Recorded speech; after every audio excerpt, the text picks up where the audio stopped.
I am here at Cedar, a letterpress studio in the heart of Eastern Market. Letterpress printing is their focal point, but they also have a fresh take on their art. Here is Cedar. Cedar is a letterpress studio in the heart of Detroit's Eastern Market. I've been an artist for over 20 years, and I've lived on either coast for all of my adult life. I moved to Detroit 2 years ago, and I was drawn to Eastern Market because it really is a site of commerce and activity. In addition to producing work on the letterpress, the space serves as a gallery. It's a creative and intellectual hub within the city, and I feel it really fills a void because people are drawn here to share experiences and thoughts and to narrate what it is to live in this time, in this place. Letterpress is a printing technology that's been around since the mid-15th century. It involves printing from a raised wood or metal form. The paper travels over the form on a tympan, and so the paper picks up impression, and that tactility differentiates letterpress from any other kinds of printing. When we create custom jobs for clients, we don't leave anything to default. We choose papers and inks very carefully. So this kind of careful attention to inking is again one of the qualities that sets letterpress apart from any other printing technologies.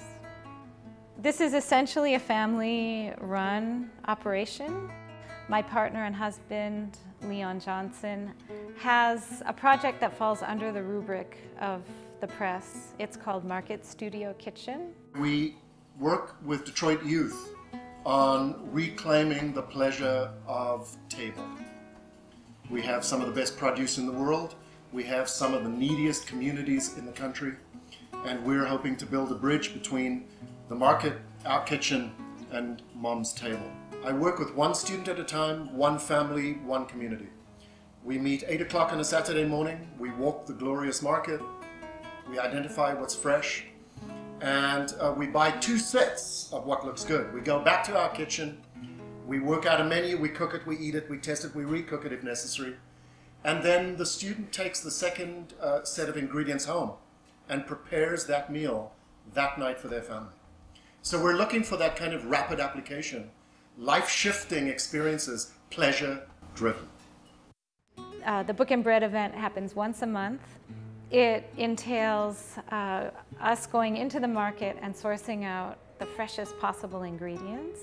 And we're really lucky to have access to such a plethora of beautiful, fresh foods and wonderful, clean meats. We know our farmers, we know who grows the pork we're buying, we know who's roasting our coffee beans, we have a relationship with the wine cellar, and so it's all about personal relationships when we go into the market to gather things for the very special meals we hold in the back of the press.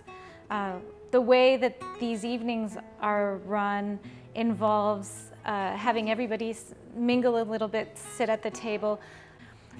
Everybody is fed a 3-course meal, and then we make books together. Everybody learns how to hand-stitch a monastery-style journal and add a cover, and by the end of the night, the participants walk away feeling like the structure of the book is demystified and that they have something, they have a tool that they can work with. They have a place where they can reflect. And so stories continue to flow through the pages. The thing that we're really compelled by is that this space serves as a place for people to gather and again share ideas. We are bringing light and focus to many of the initiatives in the city of Detroit, and we believe that the press is the perfect vehicle for dispatching those narratives. To find out more about Cedar, as well as all the other artists featured in today's show, head to DetroitPerformed.org.